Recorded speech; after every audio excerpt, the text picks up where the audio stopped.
Ladies and gentlemen, it is July. Welcome to the first episode of FFPC Insider Access for the month of July 2026. My name is Eric Balkman. You may know me from the High Stakes Fantasy Football Hour, HSFF Hour, Extra Reps, the RotoViz High Stakes Lowdown, and the FFPC, the Fantasy Football Players Championship. You can connect with me on the X at Eric Balkman. 2 full hours tonight, chock full of good fantasy analysis. I'll bring in my guest co-host in a second.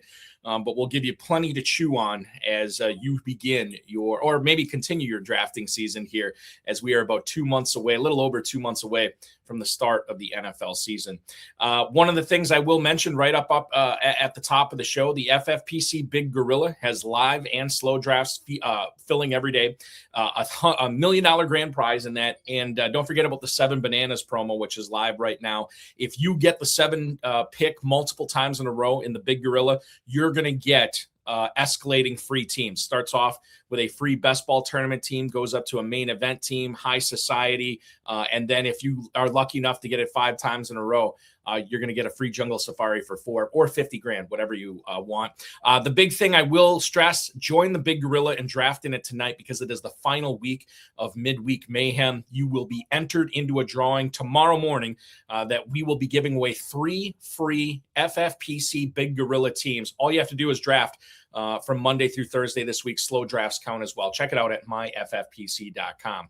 I want to bring in my guest co-host with the most tonight. Ladies and gentlemen, he's been on this show before. He's been on, quite frankly, a lot of the FFPC podcasts over the years. Longtime high stakes player, very successful, not only in the high stakes drafts that the FFPC has, where you have to buy into, but he's been very successful in Pros versus Joes, a former champion of Pros versus Joes, as we get ready to kick that off in a little bit less than a month as well.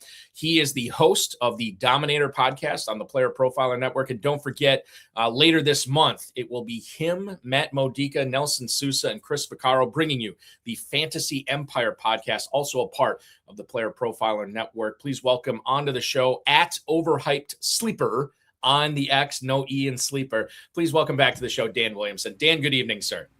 Hey, Balky, how you doing? I'm living it right now. It's I feel like, I don't know about you, Dan, like you draft a lot, you draft early, you draft late.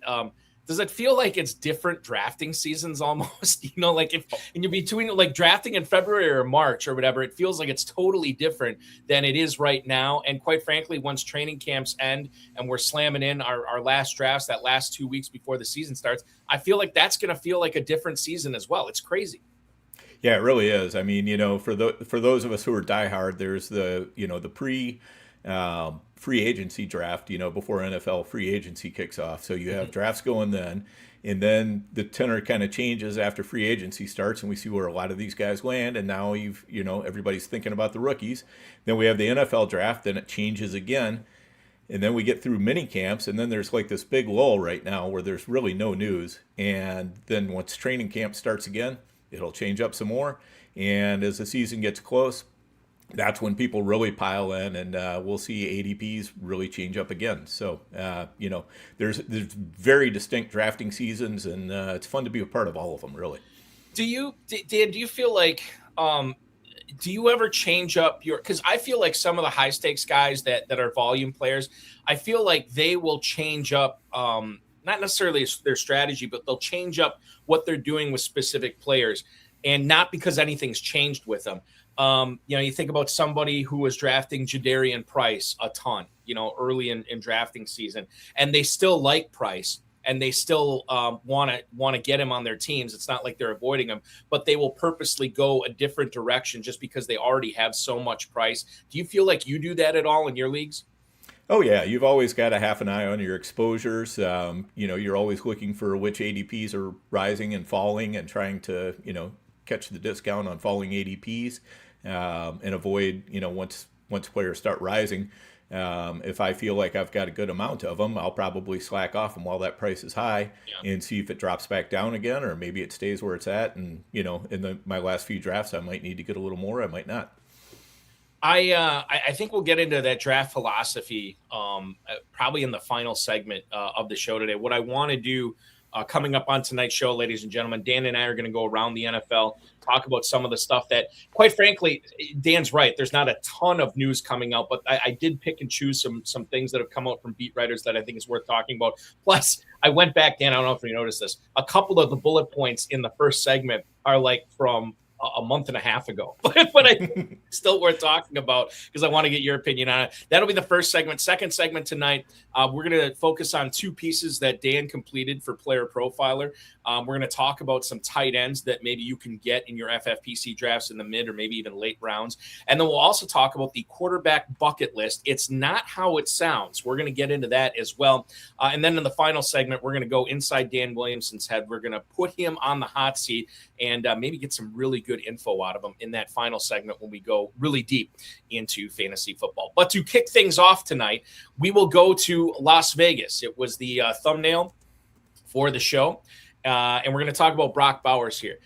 I don't think, Dan, and the impetus is for this. Levi Edwards, who covers the Raiders, says, quote, "It seems the Raiders coaching staff will give Brock Bowers every opportunity to replicate his historic rookie campaign," end quote. That's not news. Obviously, anybody worth their salt who is hired as a head coach of a team that has Brock Bowers on it, you want him to be able to make as many plays as possible. That's not what we're getting at here. What I want to get at is how high is too high to draft Brock Bowers in the FFPC Big Gorilla, the FFPC main event. Dan, as we look at it right now, he's obviously the first tight end coming off the board. In fact, it wasn't that long ago that McBride was ahead of him, but now Bowers comfortably ahead of him, according to Fantasy Mojo, at Fantasy Mojo on X, fantasymojo.com. Darren Armani, the godfather of the Pros versus Joes challenge. Anytime we cite ADP on the show, it's from his website. Brock Bowers, 107 right now. McBride has fallen to the 202. On average, in the last 5 days, Dan, in the Big Gorilla, the five players that are going ahead of Bowers are Gibbs, Robinson, Chase, Nakua, and Smith and Jigba, which makes sense. Would you be taking Bowers, again, tight end premium format? You can flex out two tight ends if you wanted to. You only have to start two receivers. You only have to start two running backs. Would you take Bowers over any of those guys? What's out of your comfort zone for Bowers this year? Yeah, so I think the top four players are pretty well set for me. Once you get to the JSN and Bowers, now you're at the point, and I'll throw Amon-Ra St. Brown in there. Now you're at the point where you got some decisions to make. But if we've got Gibbs or Bijan or Puka or Jamar Chase available, I'm just automatically taking one of those. And then after that, then I start thinking about it. But I think what you got to be careful of with Bowers is you really, when you take him that early, you really do need that elite season for him to pay off. Because, if you can get an Amon-Ra St. Brown, or if Jackson Smith and Jigba has the same sort of season he had last year, that's just so many more points to your lineup than what Bowers can add, unless he has that truly, truly elite season. So, to me, I think Amon-Ra St. Brown is the safest. I think Bowers is probably the next safest. I think Jackson Smith and Jigba is kind of the wild card in there. Do you think that in regards to Bowers, and I know this is stupid to say, but I'm going to say it anyway because it's his third season in the league, but he had such a massive rookie year. I mean, setting all these records, not only for rookies, but just tight ends in general. What are the chances? What's the percentage chance, Dan, that he's already had his best NFL season? I mean, it's definitely not zero. This is one of the things. I mean, we as fantasy gamers, we love to anchor to that, outlier season and say, look at that. That's what he could do every year. And, it's just not the way that it works. And his first season, you come off like that, you got to feel pretty confident that, hey, if he can do that in his first season, I feel like you can probably replicate that one or more times during his career, health permitting. But, it's not a guarantee. We've seen players plenty of times that their first season is their best season. It's just downhill from there. Do you feel like you think back to his the rookie season that he had, do you feel like he is set up for bigger things? Is it a better coaching staff? Is it a better supporting cast? Does he have better quarterback play? Are all the things better this year in 2026 than they were for Bowers when he had that massive 2024 season? I think that they are. The one thing that's really different is he's got Ashton Genty in there, who was not kind of a thorn in his side as far as touches on the team. So he's going to have a little bit more in that short medium area of the field when Genty goes out for passes. Also, they're probably going to run a lot more, I would guess, than what they did his first year. But again, he's got basically no competition in the passing game other than Genty that you really need to be worried about. I'm sure they'll be throwing plenty of their wide receivers. Every team does, but these are not players you're forcing the ball to. Bowers is a player that you're forcing the ball to. And I'm assuming he's your tight end one this year, right? Yes, that's correct. Okay. All right. Yep. I just wanted to make sure. Just because I don't think we're going to talk about Trey McBride the rest of the way. Are you I've been saying for months he was kind of like my first round bust. Now I can't say that anymore because he's fallen to the second round in FFPC drafts. But when you think about McBride and everything historically that Arizona had going last year, historically meaning that they had an historic passing season as far as the volume, as far as what Brissett was able to do, not only with him, but with Michael Wilson, who we'll get to later on, and Marvin Harrison as well. Is the fall for McBride to the early second warranted? And would you look at a player like him in the main event at that point? Yeah, I think that the fall is probably warranted because I have some real questions about Arizona. I think that they're not going to have near as much passing volume, most likely, just because last year, they were just dropping back and throwing every single week. The defense was terrible. They were injured, so they were behind in every game. I don't know that they're going to have that level of throwing. I think that with Jeremiah Love, and also all their running backs were injured. Now we've got Jeremiah Love, who looks really good. They've got Tyler Algier, who can get in there and pound the rock. Arizona, if they're smart, they're going to try to slow games down, turn them into as few possessions as possible, and hope that variance breaks their way and they can steal a few games that way. So I don't see the volume being there to the same extent. And also, if Jacoby Brissett isn't the starting quarterback all year for some reason, he forces the ball to the tight end relentlessly. And if it's, Carson Beck, I don't know, it might not be so good for McBride. And it's possible that could be happening right during the fantasy playoffs and during the, during the sprint again at the end, weeks 15 to 17. So, who knows? McBride is a player that gives me a little bit more heartburn, I guess. Yeah, me too. For a lot of the reasons you said, the Carson Beck thing is real, and it does make me nervous about all Cardinals. More on the Cardinals coming up later on in this segment. I want to get to Chase Brown here, and this is not necessarily just focused on Chase Brown, but I'll bring this up because Brown is going in a glut of running backs here, sort of like in the early second, Dan. Cook, Hampton, Barkley, Achane, Walker are all going basically right next to him. The report that we got from Paul Dehner Jr., who covers the Bengals for The Athletic, this was earlier this week, and he said that the potential play calling changes that Cincinnati might have this year are going to benefit Brown here. So he believes that the Bengals are still going to be shotgun first, but in that same report, we found out that Joe Burrow is going under center more. Something he didn't like doing, something he said he didn't like doing, didn't feel comfortable doing it. However, he's open to it. And that will be more, a bigger part at least of the Bengals offense here going forward. They were 31st under center ranking in the NFL last year by more than 10 spots. That's pretty significant.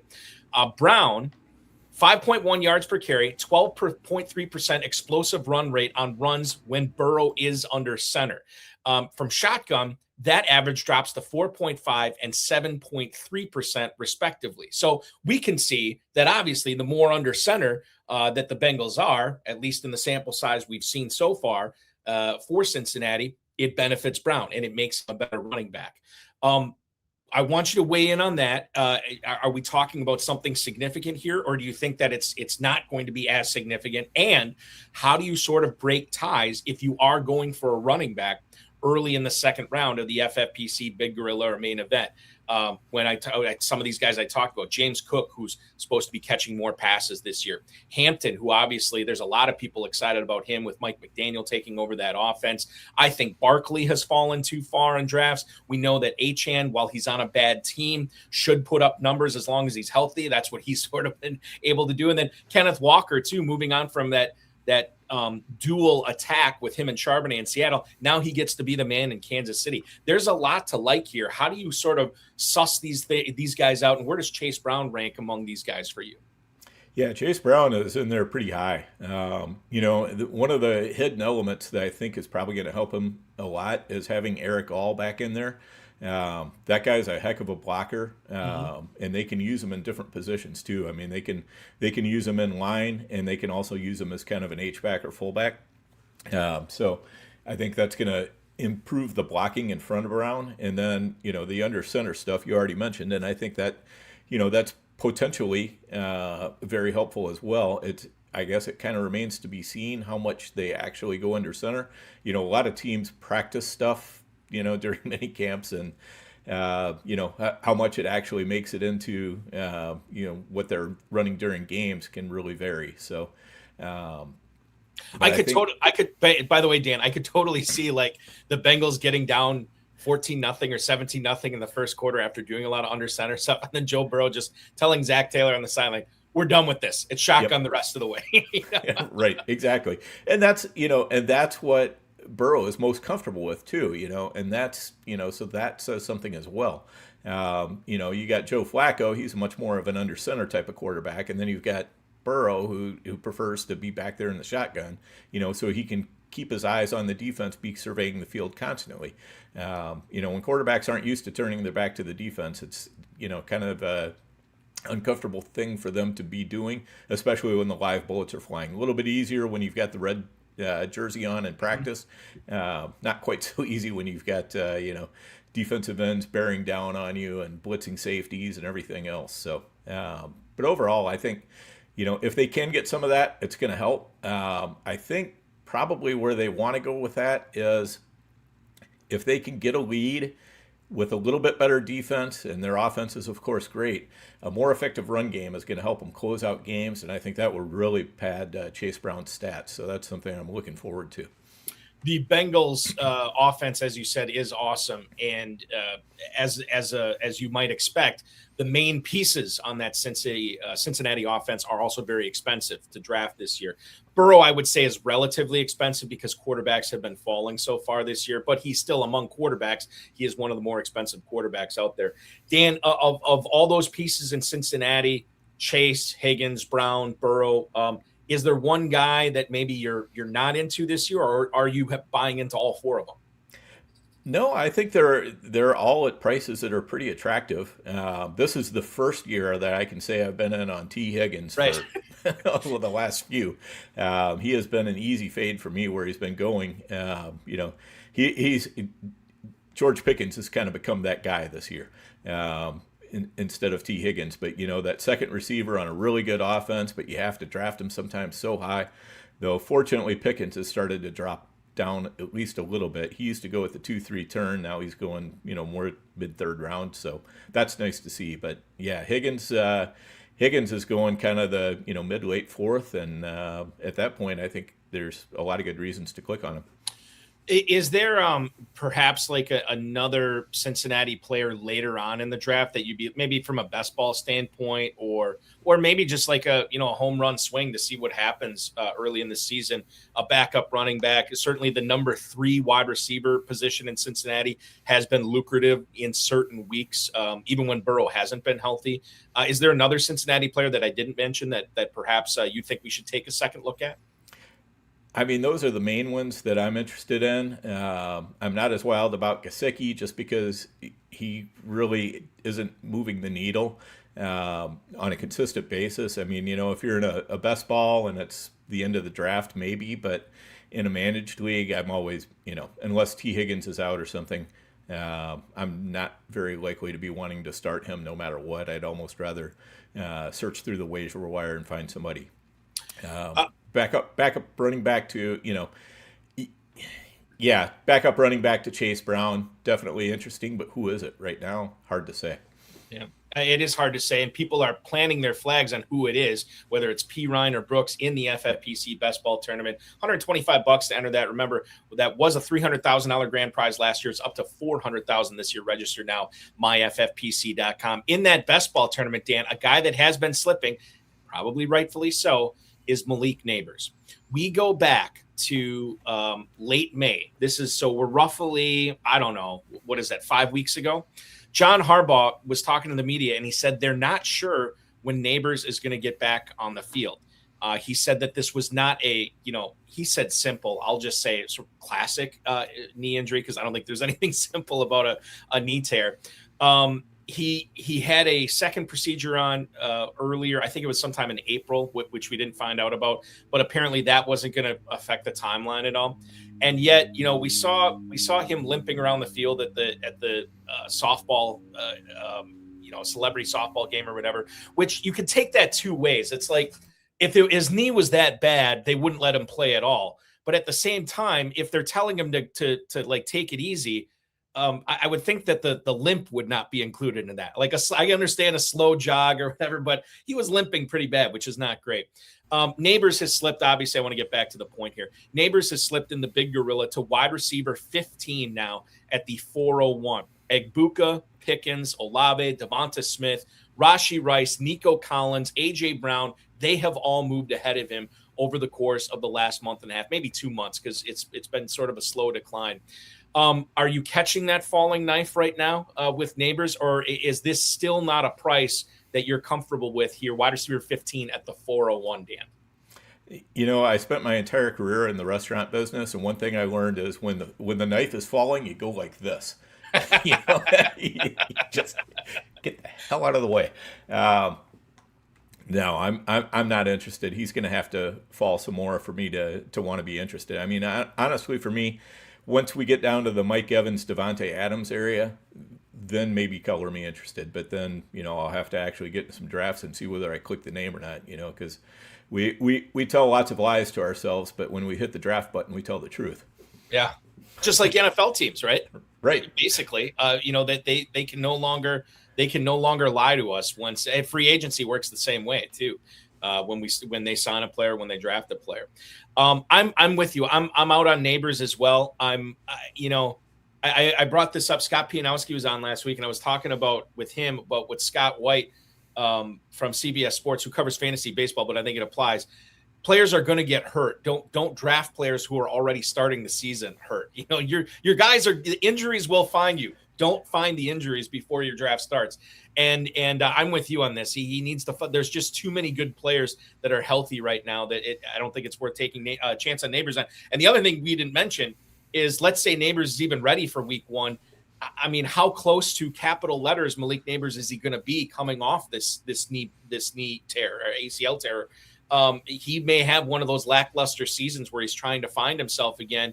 And then 2027 is the year maybe to buy the bounce back on Neighbors. It may not be this season. Yeah, that's exactly it. Just to throw it out there for you dynasty players, if you got a team that's a year away, you should be trying like heck to be trading for Neighbors right now. 100%. And it makes, this is why we play dynasty. Because you can probably, especially if that Neighbors team is like contending right now, is in that win now mode. I mean, that is a match made in heaven where you can find a pretty good deal. That owner's probably willing to let him go 80 cents, maybe 75 cents on the dollar for a healthy player. Very interesting. Malik Neighbors is going to be both in dynasty and redraft until the start of the season. I mentioned we're going to get back to Arizona, Dan. ESPN's Josh Weinfuss, who is the NFL Nation reporter for the Arizona Cardinals, talked with Michael Wilson this week about his potential contract extension. And according to Wilson, it's going great. He says he wants to be a Cardinal for life. He wants to be with Arizona long term. And he knows that having the year that he did last year, it's helping his negotiating side in Arizona. Let me throw this at you, though. I don't think anybody would say, boy, the brass and the think tank in Arizona, they're really smart. Like, they get it. This is one of the smartest organizations around. we can go back years and talk about it, like pretty much after they had that Super Bowl appearance. It's been a struggle for them. They have so many needs on this team. And what do they do with the 3rd overall pick? They take a running back for a position group that they already spent money on, Tyler Algier, in the offseason, and had Trey Benson and James Conner. Oh, by the way, they restructured Conner's contract to keep him on the team this year. It didn't strike me as very smart. And then I see this Michael Wilson news that he might be extended by Arizona. And I think about how the stuff we talked about with McBride, the insane passing volume that Arizona had last year, the fact that Marvin Harrison, when he went down, Wilson really padded his stats in those games. And now they're talking contract extension. I get it if you want to sign Michael Wilson, but if he does sign long-term, this is going to reek of like, well, Arizona screwed up again. They should have spent that money on somebody else who is not this 4th-year breakout player that Michael Wilson seemingly was. I don't have a whole lot of faith in him getting back to 1,000 yards this year. I think this is a guy right after he inks the contract. You should probably see if you can sell him in Dynasty. And I think quite frankly, I mean, I've done a few dozen drafts so far. I don't think I've drafted Wilson once, Dan. Yeah, I'm pretty much the same place. It's really hard to draft him because all you need to do is look at his splits with and without Marvin Harrison since Marvin Harrison Jr. joined the team. And it's really, really ugly. And I think, we already talked about a decrease in pass volume in Arizona. So I think it's just going to get more ugly this year. Last year was kind of the perfect storm. MHJ had all these health problems and everything else. And, they were passing a lot. So, Michael Wilson got to show what he can do. And I really do think he's a very good receiver, maybe a great receiver. But for him to re-sign in Arizona is a huge mistake for Arizona. It's a huge mistake for him. Mm-hmm. I really kind of hope talks fall apart, but I can't blame him either because I mean, this is his chance to get paid. You don't know what's going to happen over the course of the next year. What if you tear an ACL? What if you dislocate an ankle or something like that? And basically you're struggling to even be ready for next year. Those kind of things can happen, and all that money could be just gone. And so I'm sure he doesn't want to see that. But on the other hand, I mean, boy, I wish he were a gambling man and he wanted to bet on himself and say, you know what, I'm just going to do whatever. I know I'm going to have terrible stats this year, but I also know the NFL has seen already what I can do. And if I can get out to that free agent market in the 2027 offseason, I'm going to make some money. For the sake of argument here, let's say they sign Wilson to a market correct contract that's going to include a lot of money. Would that change the way you think about Marvin Harrison for Dynasty at all, Dan? I don't think so because I've already downgraded Marvin Harrison a good bit. So you can't think anything less of him at this point, basically. Exactly. Yeah. After his first season, I had a share and I moved it for the 103, which turned into Tet McMillan. And I feel fantastic about that. Yep. And I think at this point, you just got to look at Marvin Harrison Jr. and you got to say, you know what? He is not going to be some alpha Jamar Chase, CeeDee Lamb, Justin Jefferson player like that. You're kind of hoping that he turns into like, a DJ Moore or a DK Metcalf or something like that, because I just don't see the path for him to absolutely go out there and dominate. He just doesn't seem to be that type of player. I think that it'd be better off for him if Wilson moved on, right?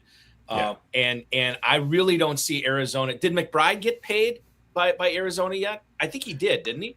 He did, yeah. Okay, so they're obviously in bed with him. When it comes to Harrison, the best. I mean, if he stays in Arizona, the best he's probably going to be is the number 2 target, but perhaps number 3. And quite frankly, we'll see what Love does. He could be number 4 there. So I think his best bet is to get out of there when he can and go to an organization with a good quarterback, a strong head coach, and hopefully a change of scenery will do him good. But for right now, like the Harrison's another guy too. I think, like, quite frankly, Dan, I have not really drafted any Arizona Cardinals this year. I mean, I've stayed away from best ball, managed leagues, what have you. I've stayed away from them in general. I feel like with the recency bias and the stuff we've talked about already, with everybody thinking how crazy that offense was last year and putting up all these massive garbage time numbers. It's pushed all those players up to spots I'm not comfortable with. I guess McBride, I would think about it because I think he's a bona fide stud. But everybody else, man, it just seems like I think we're going to have pain and heartbreak drafting those Cardinals. Well, I should ask you, maybe Love is a little bit different too. Yeah, Love, I don't mind where he's going. Some drafts he falls well into the third round. And, when he does that, if he's going off around running back 13, 14, maybe even 15 sometimes, I'm going to take that. If he's going off at running back 10 or something, I'm not going to push him up at all. Right. But, even Ashton Genty in an absolutely terrible situation last year, finished as the RB12, had quite a few usable weeks, so I'd take that chance with Love. And the thing is, I think Love was probably a Mike Bidwell pick, the owner of the Cardinals. I don't understand why they would take him otherwise unless Bidwell said, this is our guy, we're taking him, I don't want to hear anything else because, I want to sell jerseys, I want to have some excitement. And if that's the case, then I think the edict is going to be out there. We want to use this guy and use him a lot. I remember the Schefter report because I never seriously thought, probably about a month and a half before the draft, I never seriously thought Arizona was going to take him. I thought this was more of some info that's getting out there that try to build up value for trading that pick to somebody like Tennessee or Washington or maybe even Kansas City. And then a few weeks before the draft, maybe 2 weeks before the draft, Schefter said something to the effect like, somebody in that building must really like Jeremiah Love. And I'm like, oh, God, they could actually do this. And then watching draft night, they did it. And I was not thrilled. But it's the hand we're dealt. Now we move on with Love in Arizona. One of the teams that Love will be playing twice a year is Seattle. And I think this is worth bringing up, too. I touched on this a little bit last night on the High Stakes Fantasy Football Hour. Jeremy Fowler had a report from ESPN that Rashid Shaheed is, quote, going to be a big-time player, end quote, this season after he expanded his route tree this spring. Apparently, in OTAs and minicamp, he was wowing a lot of people, showing a lot of chemistry with Sam Darnold. Smith and Jigba will probably be used very similar to what he was last year. You talked about him being the wild card in that top 5 or top 6 of the FFPC Big Gorilla drafts right now.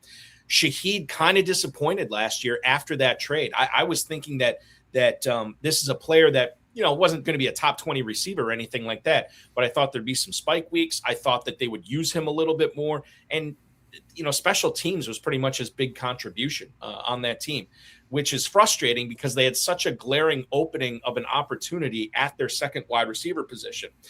Shaheed this year, it seems like, and he inks the contract extension or the new contract, I should say, with Seattle this offseason. They pay him. Shaheed is going right now in the FFPC Big Gorilla over the last 5 days, all the way down at wide receiver 58, Dan. He is going in the 13th round behind Jalen McMillan, behind Khalil Shakir, behind Jalen Coker, behind Stephon Diggs. When you look at Shaheed, is this somebody that we need to be bumping up the ADP right now? Or are you comfortable I still will take him where he's going, but I wouldn't want to draft him higher than that despite this report? Yeah, I think this is one of those where it's tough to really push him up too far. Just because I think when Diggs signs, I think he's going to be in a better position. I think Jalen Coker is probably in as good or better position. He's a player who I also really like the talent on. With Shaheed, I think his average depth at targets, the first few weeks is probably going to tell the tale. If he's just a deep threat, he's going to be a desperation flex. If he starts getting a lot of shorter stuff mixed in, he's going to be more viable. And, so that makes a difference to me. They used him a little bit. They used him a lot deep in New Orleans, but they also mixed in some shorter routes for him as well. And that's what I want to see, because basically for Seattle, they're talking about, he's taking on an expanded route tree. I guess I want to know exactly what that means. Does that mean different variations on the deep breaking routes, or does that mean that he's getting in some shallow crossers and other things too? I'm hoping the shallow crossers. If so, he's probably end up being a pretty nice pick where he's going ADP wise. So you would be mixing him in there in the mid 13th, right? Yeah. I mean, if I'm looking for a wide receiver in that range, he's definitely in there. Like I say, I'm probably taking Coker and Diggs before him. But Jalen McMillan, Shaheed, I think Shaheed is probably pretty clearly going to be the second wide receiver in Seattle. McMillan is pretty clearly going to be third or maybe even fourth in Tampa. Uh, so I'm mostly hoping to be mostly done with wide receiver by that point. Right. Yeah. you know, Does Torrey Horton screw up, gum up the works for anybody on this team? sad to say, probably not. I just don't think this team can really support three wide receivers, Mhm. and I think Shaheed, with what they paid him, they're not going to put a third round pick in front of him unless Shaheed just plays terrible, and I Right. don't see that happening. I don't either. I think that's a great point. Horton was a rookie last year, a rookie this year that I think we, quite frankly, being the FFPC show, we should probably talk about tight ends more. And Kenyon Sadiq has not been brought up a whole lot over the course of the family of shows the last couple of months, ever since he got drafted by the Jets.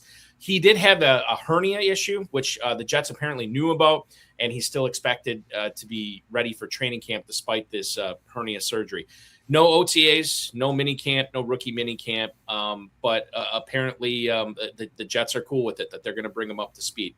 I brought this up last night with our guest, Vic Davis on the HSFFO. I'll ask you in a slightly different way, because I was talking with him about Omar Cooper, but let's talk about Kenyon Sadiq as potentially the number 2 passing target on this Jets offense right away his rookie year.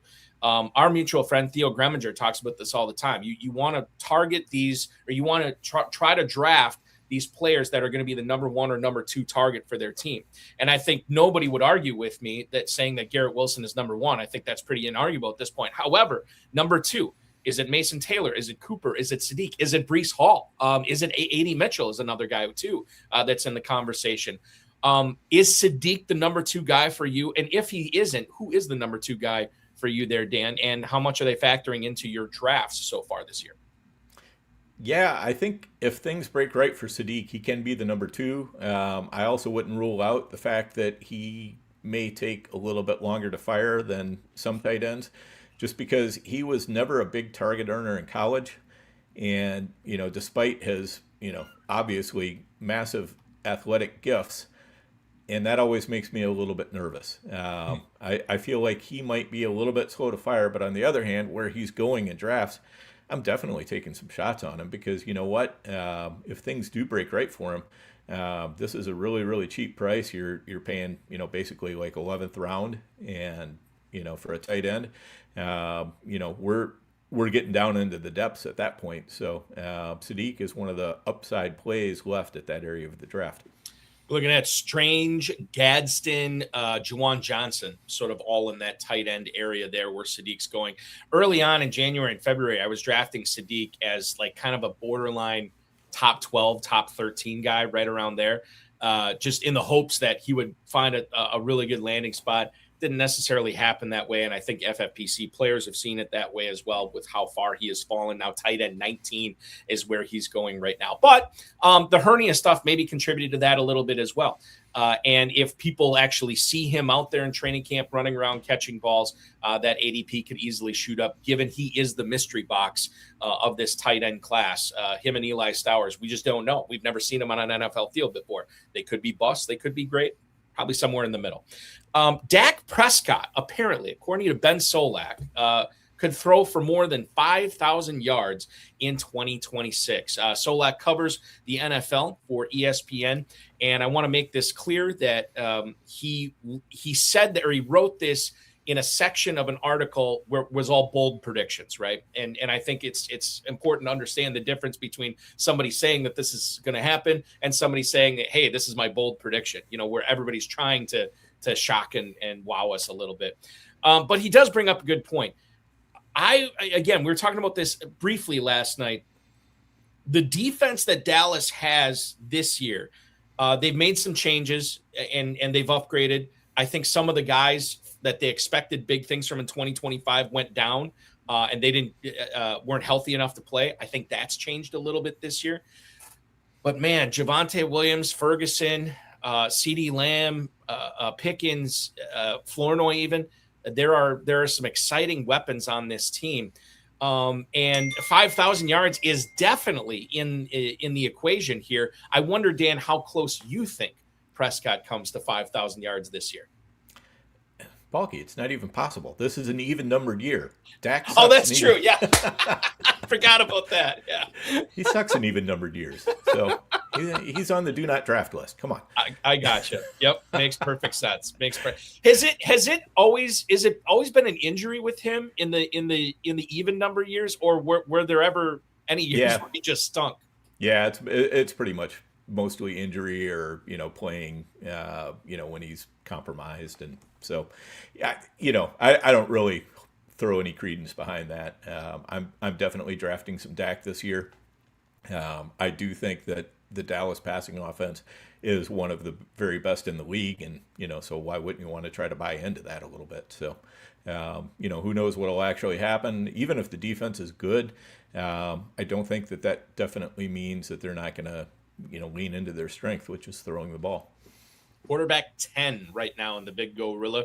10.07 is where he's going there. It's behind Trevor Lawrence, Justin Herbert. He is ahead of Purdy, Dart, and some guy named Patrick Mahomes. That's another conversation, too, with how far he's fallen. I want to keep it in Dallas here with you. And this is not necessarily a fun topic to discuss, but I think it's interesting.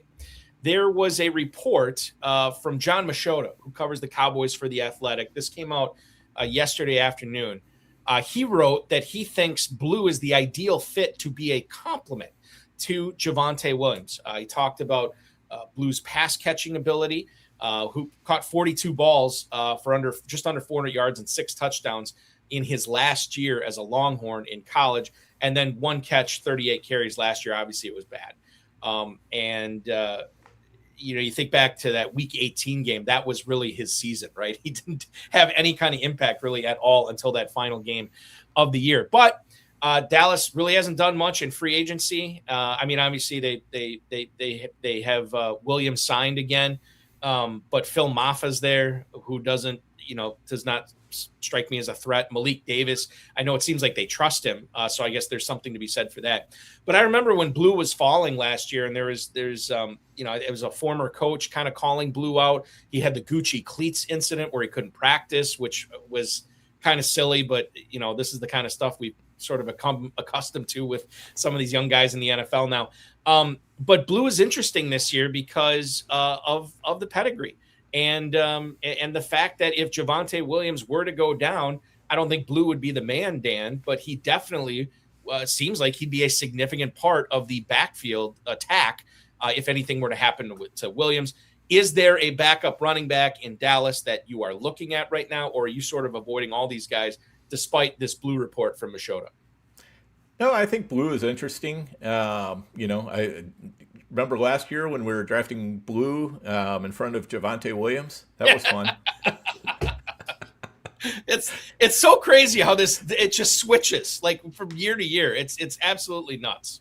It really is, and I'm telling you, these were some big time, high volume, high stakes players that were drafting Blue in front of Javonte Williams. So. We did love him last year, but he acted like he had already won the job, and obviously that wasn't the case.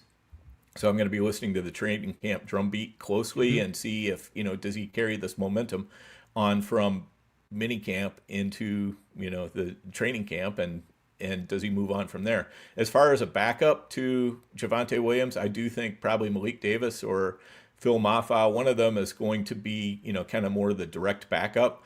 And if Williams goes down, probably one of them is going to inherit the lion's share of the rushing load. But it's definitely going to help Blue as well. If Blue is already entrenched as that pass catcher, why wouldn't you give him a few more touches? Give him a few runs, see what he can do. So I think he's the most interesting player after Javonte Williams comes off the board. He's the most interesting guy in that backfield. Running back 61 at the 15.08 right now, so he's definitely affordable in the gorilla for sure. He'll be popping up if he continues this through minicamp. We'll be all of a sudden, we're going to be looking at like 11th round, 10th round.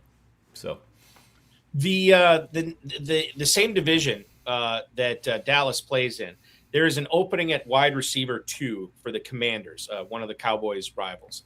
And I think if there is one guy who is desperate for an audition for this team as their number 2 wide receiver, it's Brandon Ayuk, who had another interesting video again on Instagram today.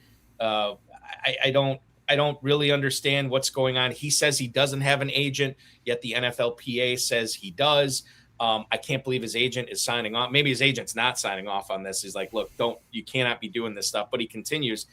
Nikki Javala wrote that Ayuk's posts on social media could be concerning for the Commanders front office. I read that as it is concerning for the Commanders front office.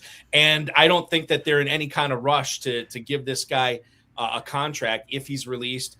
And the way I understand it is it's so weird, Dan, because I think in order for him to be traded, I shouldn't say that. In order for him to be released, he has to report to the Niners. Like he has to go back there, report to him, have a physical or whatever, and then the Niners can release him or whatever. He also probably doesn't want to go back to report to him because he just found out on Instagram that there's a warrant out for his arrest. So if he does go back there, he could be arrested, which is also another pepper in the gumbo here. I rarely cross players off my boards at all, but I've been in 28 round, even best ball drafts where Ayuk is falling into the 20s. And I still don't feel great about it. And I've been avoiding him. I'm finding somebody else to take. Guy hasn't played since 2024, something like that. Had a really nasty knee injury that he apparently did not rehab properly, or he was rehabbing on his own. I'm very nervous about this. I wonder if he's played his last down of football in the NFL. I don't know. I think that's in the realm of outcome here. But I think when it comes back for us fantasy players, the name looks interesting when you see some of these other receivers next to him when you're drafting late in these best ball drafts or Gorilla or whatever. I can't sign off on it. I have no interest in Ayuk. Yeah, I'm with you. I mean, to say that the Washington team has a giant hole at wide receiver is like, did you ever watch Parks and Rec? I've seen a few episodes of it. Yes. For those who watched it, the first season, the big giant hole. That's basically what the Commanders' number 2 spot is. Yeah. Yes, exactly. So, but yeah, Ayuk is on the Antonio Brown crazy train. And there's a certain symmetry there. You've got AB Antonio Brown and BA Brandon Ayuk. Oh, so yeah. Together they make ABBA. I don't know. See, I'm making as much sense as Ayuk right now. It's quite a Waterloo that we have with ABBA right now. But yeah, you're totally off him. So let me ask you this: when we're drafting right now, how do you handle guys like and we'll talk about Chigakonkwo in a little bit, but how do you handle guys like Antonio Williams, for instance, who kind of by default is the number 2 receiver there in Washington, knowing that they could sign Keenan Allen, they could sign Steph Diggs, I don't think they'll bring back Deebo Samuel, but knowing that these guys could sign, is it just a hard pass for Williams because you think somebody is going to enter the fray there? I don't know about a hard pass, but it's one that I'm reluctant to make, at least in best ball, because you're stuck on best ball. Your roster's your roster. It makes a little bit more sense in Gorillas and things like that, because now you can, if Williams ends up getting dusted by a Stephon Diggs signing or something like that, you can drop him in the first waiver run if you need to, and just pick up somebody else that's interesting. So as long as he's going late enough in the drafts, it's possible that I would be interested, but it's not somebody that I'm really targeting. If all of a sudden it really looks like, hey, they're serious about going into it with the guys they have right now, he's going to hop up draft boards. I might get reluctantly in, but honestly, I think it's going to be one of those deals where it's just like, hey, this is Terry McLaurin's the guy to own, and everybody else sort of gets fuzzed out. Stephon Diggs, gun to your head right now, metaphorically speaking, what team do you think he plays for this year? I mean, I don't know. The Colts, maybe. Okay. I think Washington. Probably if Washington is willing to sign him, I think that's probably my top guess. Indianapolis is interesting. Why would you say them after they gave Pierce that big extension? Well, they've got, Pierce. I don't even know how healthy he is. Is he going to be able to start the season? Mm-hmm. They may have a need. I think they would probably go with somebody a little bit cheaper. Maybe a Keenan Allen type or something like that. But if Diggs works into their price range, then they might be interested. You never want to stop adding good players to your football team, and I think Stephon Diggs is still a good football player. He is starting to become a little bit more of a head case. I don't think we're at ABBA levels here, but you know. There's some other suggestions in the YouTube chat right now. Lee Snyder is saying the Raiders, which I think he would fit there. I just don't know if he wants to go. Like, knowing where Diggs is at in his career, I don't know if he wants to go there, even though that'd be pretty good for fantasy. Joe King saying Washington and Kansas City feel best to me. I think he would prefer definitely Kansas City if he could get there. Washington would make some sense as well. Former $1 million FFPC champ Mike Melberg also in here tonight saying Lamar wants Diggs. Now, he might, but they do have Flowers and Bateman there, and then they drafted 2 rookie receivers this year, so I don't know if that would happen, although Baltimore does have a pretty good track record of picking up these veterans to help them on a playoff run, too. So all things to consider. I want to bring up one last thing before we take our first break, and this is more of a dynasty question, and quite frankly, a selfish dynasty question I have for you, Dan, on this one. Mike DeFabo, who covers the Steelers for The Athletic, says Jeremy Bernard will probably carve out his niche as a big slot receiver this season. He was a second-round pick out of Alabama for the Steelers this year. They already have DK Metcalf, and they already have Michael Pittman. So if he's going to play, the slot would seem to be the spot he could do it from. DeFabo also said that he's got a good shot of playing significant offensive snaps early in the season, which is good. And that's not something he's reported just once. This is multiple times he's said this too. Bernard is interesting to me from a dynasty standpoint, Dan, but I want to know how interesting he is to you when you consider that Metcalf isn't exactly a spring chicken anymore. Pittman might not be a guy that's long-term for Pittsburgh. How do you think Bernard fits in to Pittsburgh's short future, I guess? I hesitate to say long-term plans, but just next 4 or 5 years.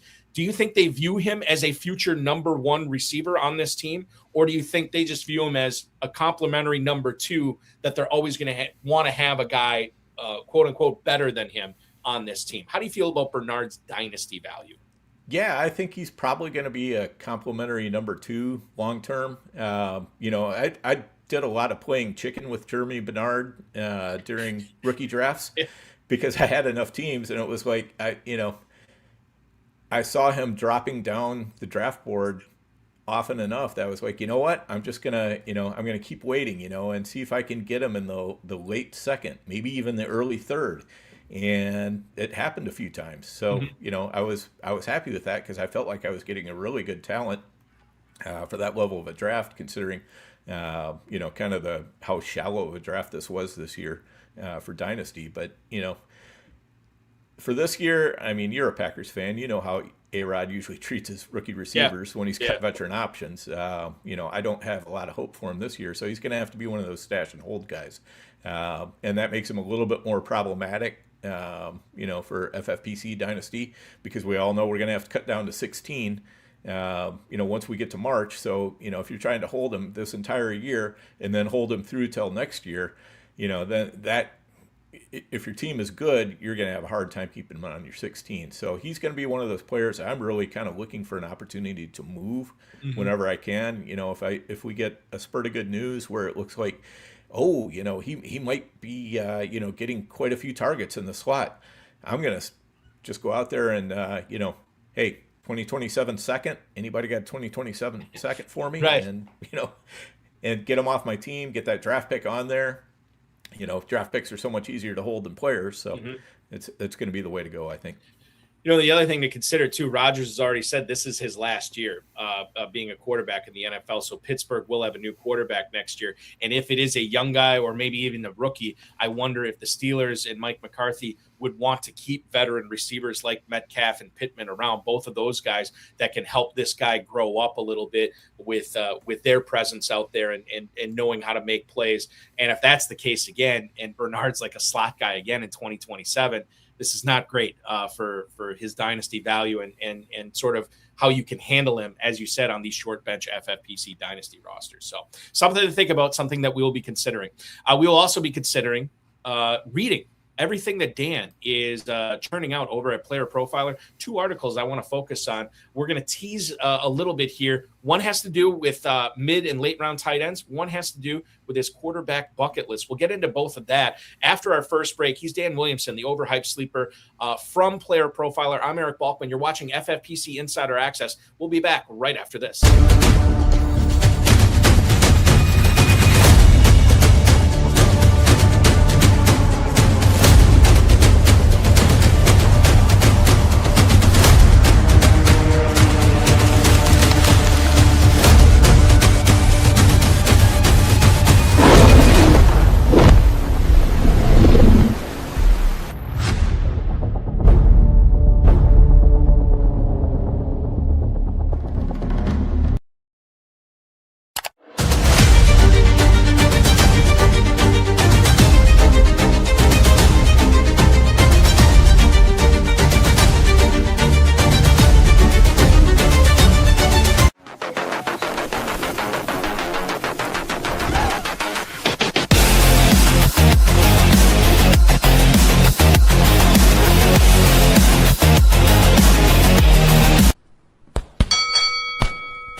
Season. A main event team on FFPC, $2,000 entry team, grand prize of $1 million. I'm looking for that $1 million top prize. Main event season is in full swing.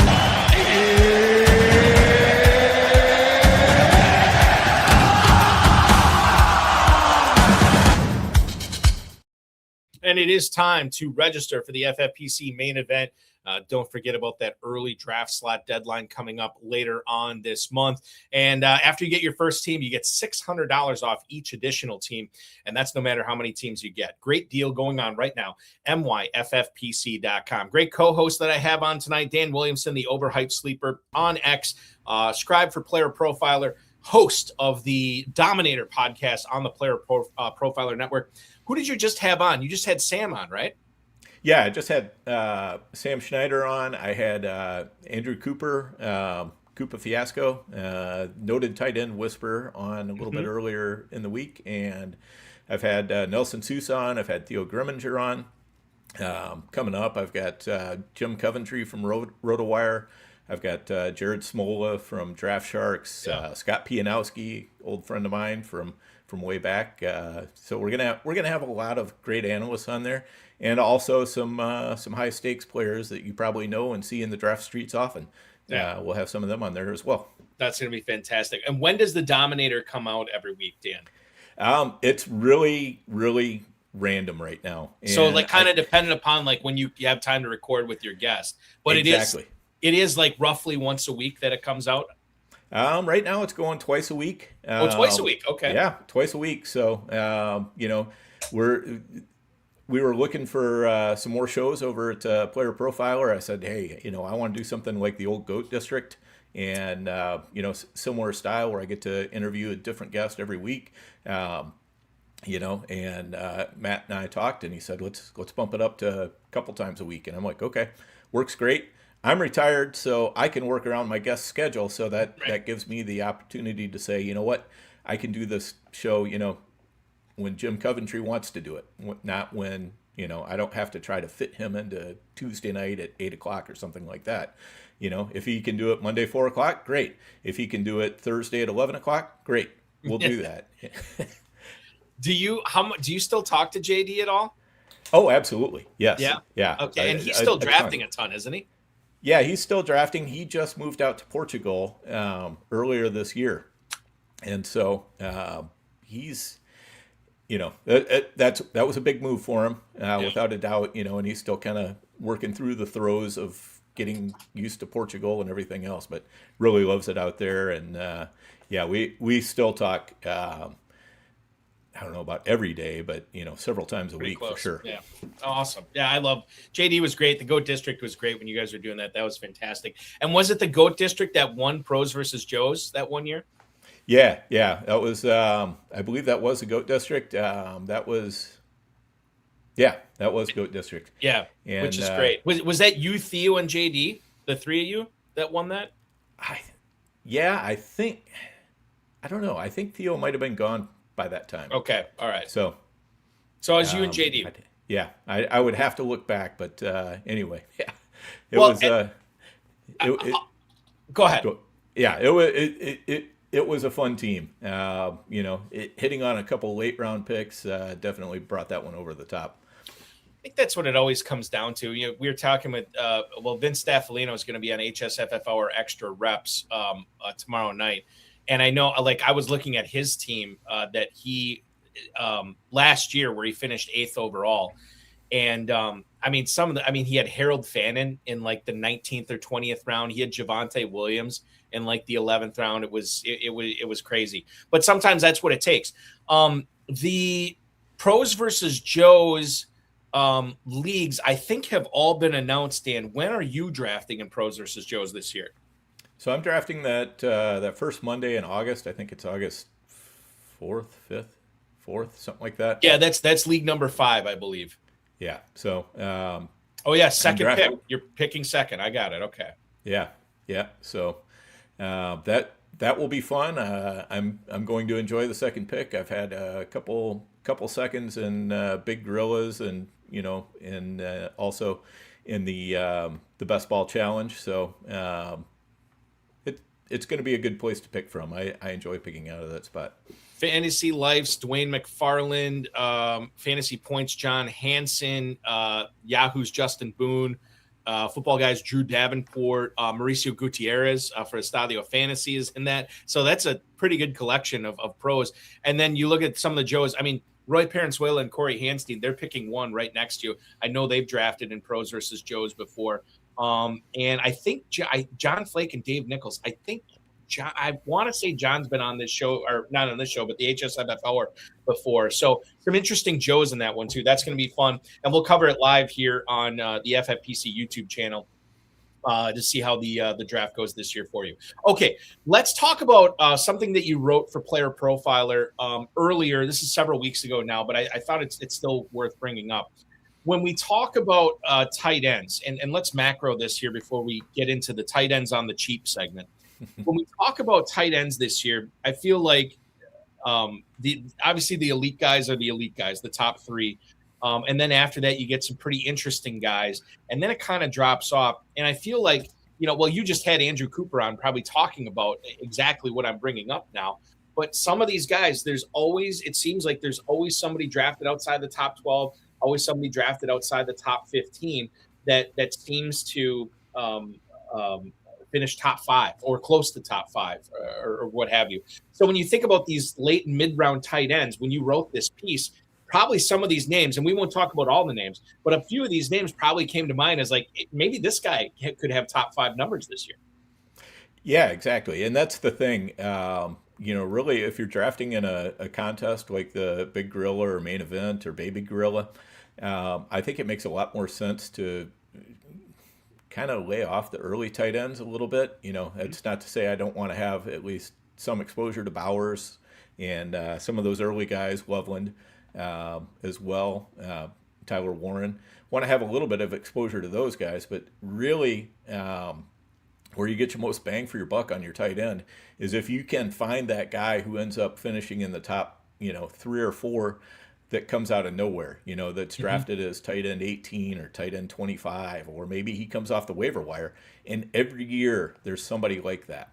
And, you have to fight for them a little bit harder in FFPC than you do, in other formats that aren't tight end premium. But even in FFPC, people sometimes aren't paying as close of attention to these waiver wire tight ends. Everybody's always looking for running backs, and everybody's always looking to cycle through their defenses and kickers, but sometimes the tight ends can fall a little bit under the radar. And if you're willing to spend a little bit more than somebody else, you can catch that. Like I caught Jonnu Smith 2 years ago. I didn't have him very many places, but then I was kind of the one who was willing to spend the most off the waiver wire because I looked and I saw, here's a guy who is getting a ton of targets, and I'm looking around the team and I don't see anybody other than Tyreek Hill who can earn many more targets than him. So I was like, okay, I'm going to take it because we had Tyreek and we had Jalen Waddle, but Tua was throwing short a ton. So it was like, okay, now we're getting a ton of targets for Jonnu Smith. So I just bought in and I rode him a long way that year. Yeah, and a lot of people did, for sure. It was funny because some of my other leagues, including one that I co-owned with my son with a bunch of his buddies, we picked Jonnu Smith up. And I can't remember who our other tight end was, but we couldn't flex him out. So it was like, okay, and it was an elite guy. It was a super elite guy. And I was like, how do we weigh in, starting our stud or Jonnu Smith, who's like finishing as a top 3 tight end every single week? It was super frustrating. But Smith is a perfect example of some of these players that we're going to talk about. The first one I want to bring up that makes an appearance in this article is Dalton Kincaid.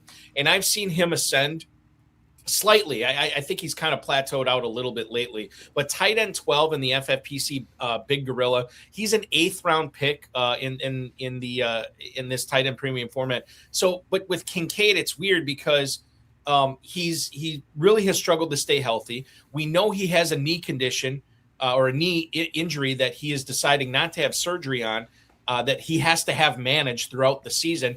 And the Bills traded for DJ Moore. I would think that would push him down more, but it seems like people are interested in Kincaid this year. Why do you think that is, Dan?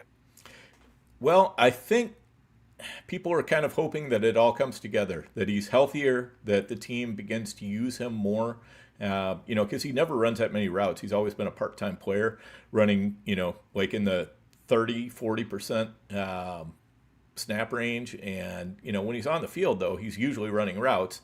So, it's not as bad as a 30 or 40% snap range sounds like, but it was rare for him to get up over 50%.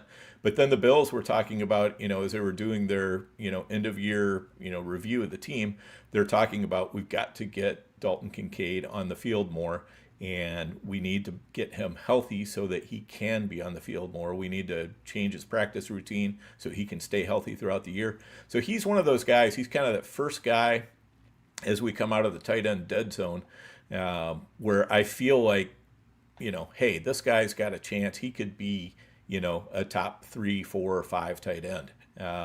Because, other than Moore, I don't really like any of the targets, in the Buffalo passing game. They're all kind of, average guys to me. So Dalton Kincaid is that one guy who could end up being special. And if you don't like DJ Moore, you should probably want to be in the Dalton Kincaid business. Exactly. And I know I don't know if there's a whole lot of Khalil Shakir fans out there. Maybe there should be, but I don't think there is. And we know that that there's limited upside for Shakir. He's had an opportunity to do it before. Matt Waldman from Football Guys talks about this all the time. He doesn't blame Shakir. He blames the Bills offense, and he thinks that they're not using Shakir right. And he could be a lot more than what he actually is. And whether that's true or not, I don't know. But I will say that if we have this track record of the Bills using Shakir the same way, I don't think it's going to change this year. So Kincaid is one of them. We talked about the Commanders offense briefly in the first segment.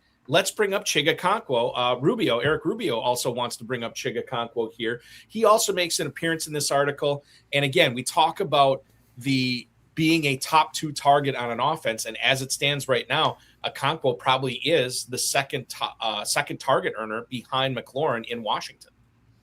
Yeah, as it stands right now, that's the case, and that makes him intriguing. He's moved up a little bit. He's tight end 16 in the Gorillas right now. And as I wrote this article, I think he was tight end 19. So he's moved up a little bit, but he's still somebody that I'm willing to get in there and draft. but we don't have Cliff Kingsbury. We don't have Zach Ertz here.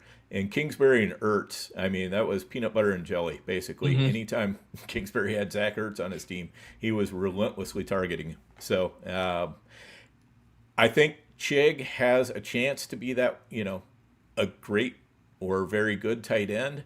But on the other hand, we just haven't seen it yet. So you're taking it on faith.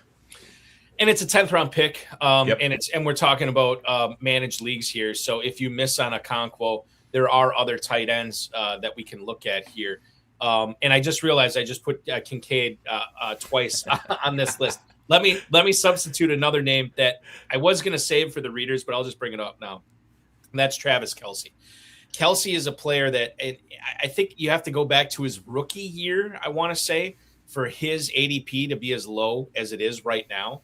Tight end 11 at the 802, actually going right ahead of Dalton Kincaid. I have been saying, Dan, for the last couple of months, if you take away the name Travis Kelce from the numbers he put up last year, we'd be very excited about drafting a player like that. And I understand it's another year. Mahomes is coming off the ACL. He might be contending for targets with both Rice and Worthy at the same time. Obviously, Kenneth Walker there right now. We could see more of a focus on the ground game. But I think those are all minor things. And if you want to take Travis Kelce in the early 8th, I think there's a strong case to be made for doing that, and how it could really pay off depending upon how your team construction is at that point in your draft. Yeah, and he's one of those kind of safe picks. He's also in what I call the tight end dead zone, where I feel like I can probably get some safe production later on in the draft. I think Travis Kelce's time as a league winner is over, but I think he's probably one of the safest players to just especially in a 1.5 PPR. What he does is he just catches a ton of receptions. He's more of a catch the ball and fall down type of player right now than he used to be. But he certainly looked better last year than he looked the previous year. He is playing this one more year. Mahomes is probably going to be throwing short a lot. Rashee Rice, I mean, who knows what's going on in that guy's head? So, he could be in jail, or he's also been very injury prone. Xavier Worthy's been very injury prone. So, there are worse choices he can make at that point in the draft. For more names on the tight end list that Dan has, the chopping for discount tight ends piece at Player Profiler. Check it out, playerprofiler.com. There is one name I'm not going to bring up, but the guys in the YouTube chat are all over it right now. So that's another one. For anybody joining us live, you'll know who another one is in Dan's article. Conversely, is there a tight end maybe in the top 5, top 10? And we talked about McBride before, but is there another tight end in the top 5, top 10 that you really don't think you're going to have much exposure to this year? Yeah. Harold Fannin, I think, though he has started to drop a little bit more, and I've seen him drop in some drafts where, I've even taken him a time or two just because he's fallen down past Kraft and those guys. And when that happens, I can be a little bit more interested. But, basically Cleveland, I don't feel very confident in the quarterbacks. They just added 2 receivers who I think are pretty good. I wasn't so sure about Denzel Boston, but he's been tearing up minicamp. Casey Concepcion, I think, is really good. And I think Concepcion and Fannin are going to be kind of shooting for the same targets. And also, I think they're going to be running the ball a lot. And Fannin is definitely not a great run blocker. So I think there might be some times when their run blocking tight ends are out there. Fannin might be off the field unless they're playing in 12 personnel, because if they're playing in 11 personnel and they want to run out of it, they may not want Fannin there. So I think that Fannin is a little bit shaky this year, and I just think he's going too high. There are just other bets I'd rather make than Fannin where he's going. Tight end 6 at the 512 for Harold Fannin. Tucker Kraft is about ready to pass him. Would not surprise me at all in the next couple of weeks if Sam Laporta moves ahead of Harold Fannin as well. But then the guy after that, and we'll put a button on the tight end conversation. How are you handling George Kittle in drafts right now? When do you think he's coming back, Dan? It sounds like he wants to come back week 1. I'm not. Well, I know he wants to. I just don't know if he would. Right. I mean, he's such a weird player because he apparently heals like Wolverine, but he also gets hurt like, Like Mr. Glass in yes, exactly. Unbreakable or whatever. Yeah. Yeah, so I think he's an interesting pick. I want to have some exposure to Kittle, especially at this depressed cost, compared to what he has been for the past few years. I know he's getting older, but he's another one that I'm a little bit less worried about age. Tight ends for the most part, I don't worry about their age until they start hitting 33, 34, 35. If they're still an elite player, I'm going to go ahead and give them the benefit of the doubt for the next year. But Kelsey, I've been trying to fade for a couple years, and it worked out the first year a little bit. Didn't work out as good last year, and it's just, I don't know. It's tough to totally get off of Kittle. I think I've been a bag holder in Dynasty. For redraft, it's a little bit different, but a lot of times I don't mind taking the proven veteran, depending upon how my team has shaped up. Yeah, I think about some people that maybe go early elite tight end and have Loveland, McBride, or Bowers, and then they want to double down on that, and then they take Kittle in the 7th round too. I think there's some strategy to that as well. Certainly, if Kittle is back week 1 or any time in September, I think that's a massive win for those people who drafted him. That tight end piece is at PlayerProfiler.com that Dan wrote. It's also next to another piece that he wrote a few weeks back, the quarterback bucket list, Dan. And I think this is mostly a Dynasty article, but I think we want to bring it up as well. Talk about what the quarterback bucket list is. Yeah, so the quarterback bucket list is just, this is me rebelling against rankings because I hate rankings. I just don't think that they really do me much good because you never get the exact order right. You need to at least mark the tiers on your rankings. And when you start marking the tiers on your rankings, really kind of what you're doing is those are buckets, where you're saying, okay, well, these 4 or 5 quarterbacks, they're all pretty similar. And if they're all pretty similar, you shouldn't really care which one you get as much. So, you can, if it's at the, the last player from a bucket is gone, you look and, okay, here's another bucket, and where are these players going? I can grab the last or second to last from this bucket instead of just following the trend and taking a quarterback right now. So I prefer the buckets, and for Dynasty, I think they're very much different than they are for redraft because they're, I want to know how safe are they long term? What kind of promise do they have long term, even if I don't think they're going to be great this year? It just really changes the dynamic, and especially in Superflex, where you have to roster 2, 3, 4 quarterbacks. It's really hard to do. But it's a lot easier if you can think about them. These quarterbacks are all kind of the same, and then another group that's all the same. So like bucket 1, Josh Allen, Lamar Jackson, Drake May, Jaden Daniels, Jackson Dart. They're dual threat studs. Some people would say Jackson Dart doesn't belong there. Well, maybe he doesn't, but he's also going pretty high in dynasty drafts compared to the other guys. So, especially in the Superflex. So I think he does belong there. And then bucket 2, that's got Joe Burrow, Patrick Mahomes, Justin Herbert. So these are prime pocket passing studs. And maybe you say, well, Mahomes doesn't belong there this year. Maybe you're right, but in dynasty, I think he's a similar type of name. So I just kind of bucket them up like that, and I talk about them. And some of the players in a bucket might be pretty cheap. Some of the players in a bucket might be pretty expensive. That's kind of what I wanted to get into here, because when I was reading this, I think so there's a difference to me, at least when I was reading this, there's a difference to me between buckets and tiers, because I felt like some of these players in these buckets, like let's say we did a tier article, right? I think some of these, and Jalen Hurts is a good example. You put him in bucket 3. And I think, and he's just one example here, but I think there are other players that would be on higher or lower tiers, and then they ended up in these kind of different buckets. So buckets to me, and maybe I'm misreading it, but you tell me if I am. Buckets to me they're a little bit different than dynasty tiers, are they? Yeah, they are, because again, the players here are going to be somewhat different prices from each other. So you can choose, do I want a high priced player in this tier? Do I want a low priced player in this tier? But they all kind of fill a similar need on a team.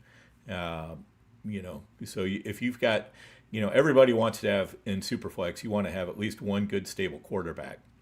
And some of the buckets have the stable quarterbacks. And then you want to have at least one quarterback that you feel like you can rely on for your second quarterback, and a couple 3 buckets fit that. And then, maybe you can get a second quarterback out of that tier of, quarterbacks that are relatively safe but not great. Or maybe you are shooting for upside, and so you can do that. So this just kind of divides those quarterbacks up into, how should we be thinking about them from a dynasty lens rather than from a redraft lens. When I know in this piece you talked about how difficult it was for certain players. Like I think Darnold was one that you said, I don't know what bucket he goes in, right? But you put him in I can't even remember which one you put him in, but you're like, this is like his best fit, right? Even though it wasn't like a perfect fit.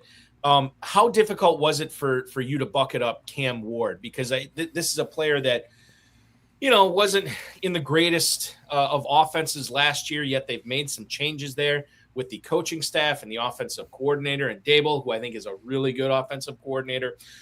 They've made some additions in the draft and free agency with Tate and Robinson. And certainly when you consider the end of the season that Ward had too, maybe this just, gives you the warm fuzzies on Cam Ward in year 2. And quite frankly, in Dynasty, I guess he's on his way up. How difficult was it to figure out where to put him in this bucket? Yeah, so to me, this was pretty easy to put Cam Ward in this bucket. I called it the safe and young bucket. And when I say safe, I mean safe for this year. Mm-hmm. As we know, quarterbacks, can fall off pretty quick. But one of the interesting things about this bucket, it's Jordan Love, Cam Ward, C.J. Stroud, Sam Darnold, Bryce Young, Fernando Mendoza. In these cases, you're paying more to acquire these quarterbacks than you are to acquire sometimes guys like Dak Prescott, Baker Mayfield, or Jared Goff. And, I think if you're really looking at it from a lens of, do I want a safe long-term option? I'm probably going to go with Dak or Baker or Goff, because I think they're still going to play for several more years, and I don't really have any concerns about that they're going to lose their job or anything like that.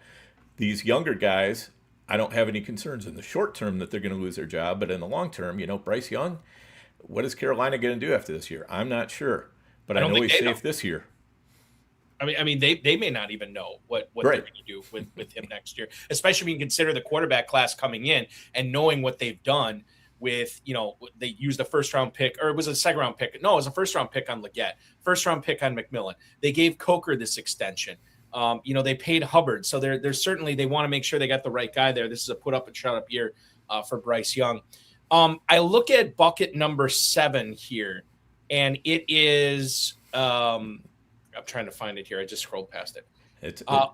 As the Podfather would say, Michael Penix Jr., Ty Simpson, the first rounder from the Rams, and then Tua Tagovailoa, Penix's teammate in Atlanta, and then Kyler Murray. So I'm curious, did Murray strike you as one of these things is not like the other in this bucket? Because to me, I feel like he's more exciting than either of the Falcons quarterbacks. And I get the argument for Simpson, working with McVay or whatever, but there's no guarantee that happens. And there is also no guarantee when he ends up taking over as a starting quarterback in the NFL with he's at the whims of Matthew Stafford's choices. To me, Murray is maybe this is you're talking about. Some guys are cheaper, some guys are more expensive. Murray's the guy that really stands out in bucket number 7 to me. Yeah, he's definitely the most expensive guy in this bucket. But I put him in here just because, I don't know if he's going to succeed or not. He has played his way out of a job already once. And, once you do that, you're kind of on notice. Now he's with the Vikings, and we've got Kevin O'Connell, and we think that O'Connell is a pretty darn good quarterback whisperer. But on the surface, a lot of Murray's playing style doesn't really fit with how O'Connell likes to run his offense. Mm-hmm. So I don't think it's necessarily the safest job in the world. I mean, the best thing he's got going for him is J.J. McCarthy is probably the quarterback behind him. But also there's Carson Wentz there as well. And, Wentz is a guy who can play quarterback in the way that Kevin O'Connell wants it to be played. And I think if Carson Wentz hadn't been playing with one arm last year, he, O'Connell might have been able to take him and ride him for the rest of the year and do some pretty good things. So I don't know how long the leash is with Kyler Murray. I think they want to give him a decent leash, but I also think there's some chance that defenses have just kind of figured out how to play Murray. And if that's the case, I'm not sure how much help O'Connell can give him. So I just really, I'm a Vikings fan, and I don't know what to expect from Kyler Murray. As a Vikings fan, how have you been handling Jefferson at that 1-2 turn?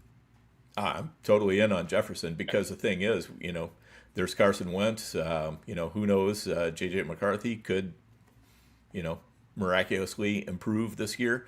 They have been talking about how he's been able to layer his passes a little bit better, not telegraphing them quite so well. So we'll see. But, I feel like, hey, at least there's 3 options here.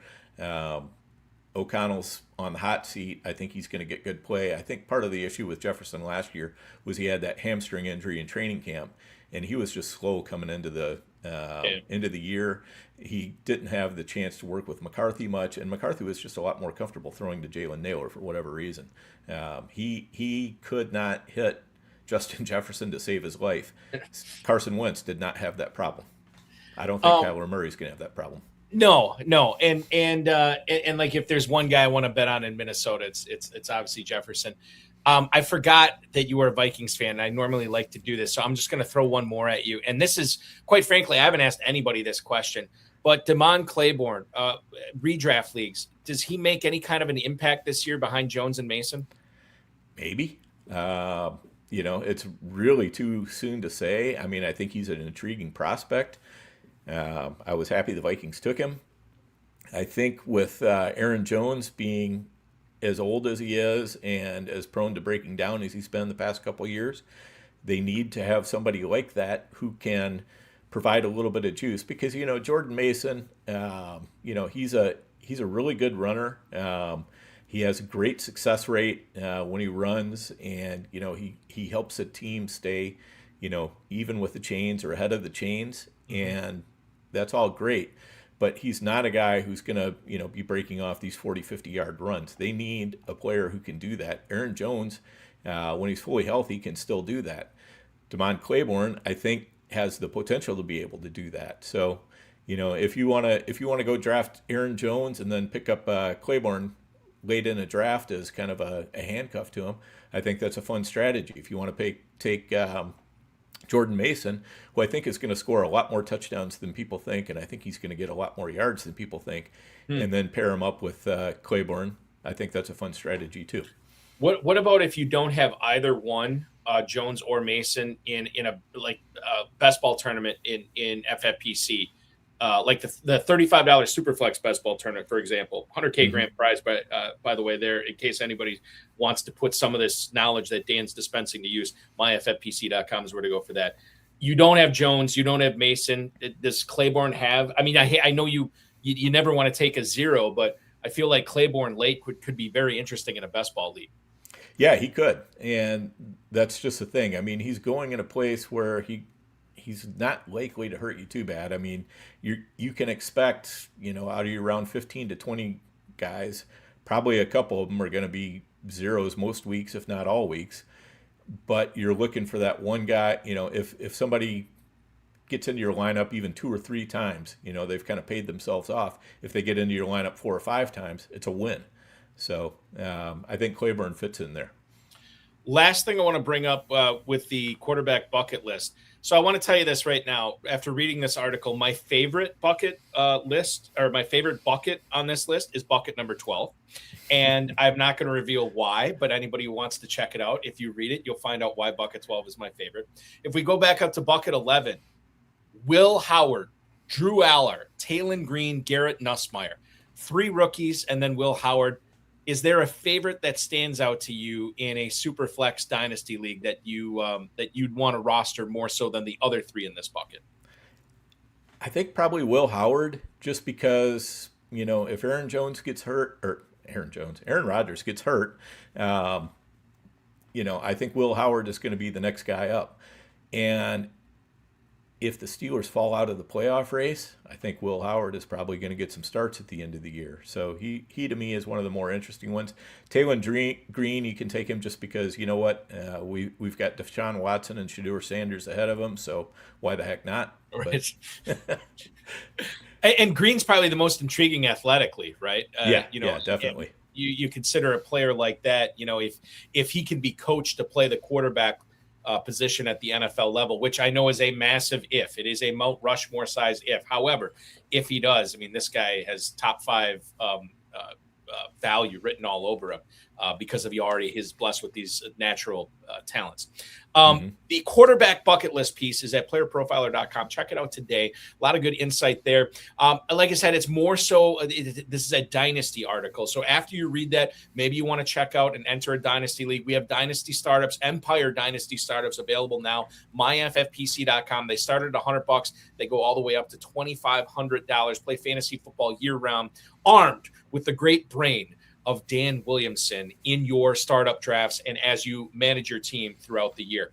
Speaking of that brain, we are going to pick it hard with a lot of fun fantasy football questions coming up in our final segment. Dan Williamson from Player Profiler, the overhyped sleeper, is joining us tonight for another half hour, and we got a lot of good stuff planned in this last segment. I'm Eric Balkman. You're watching FFPC Insider Access. Don't go anywhere. We'll be back in 90 seconds.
Drafting a main event team on FFPC, $2,000 entry team, grand prize of $1 million. I'm looking for that $1 million top prize. Main event season is in full swing.